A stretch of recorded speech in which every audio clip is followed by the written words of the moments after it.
বাজে কালী পুজো বাজে পাচ্ছে বাইরে, এখন বাজে 10টা 20। তাই আমরা ঠাকুর থেকে এলাম, আমরা নৈহাটির থেকে এলাম। আসার সময় খিচুড়ি খেয়েছি, তাই বাড়িতে এসে আর কিছু খাবো না। তাই এখন ভাবছি চা খাবো, চা দিয়ে ডিম ভাজা খাবো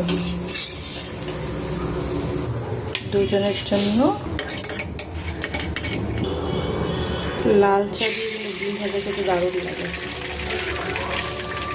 শুধু ডিম ভাজা হবে, এখানে পেঁয়াজ যাবে না, কাঁচা লঙ্কাও যাবে না, শুধু লবণ যাবে আর সাদা তেল। শুধু লবণ দিয়ে ডিম ভাজা খেতে যায় এত টেস্টি, দারুণ লাগে। একদিন লাল চা দিয়ে, যারা যারা আমার ভিডিও দেখো তারা একদিন লাল চা দিয়ে ডিম ভাজা খাবে, দেখবি কেমন লাগে।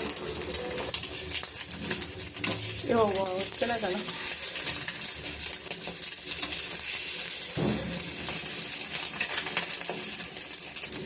চলো ডিম ভাজা রেডি, এখন চা দিয়ে ডিম ভাজা চলবে। চাও রেডি।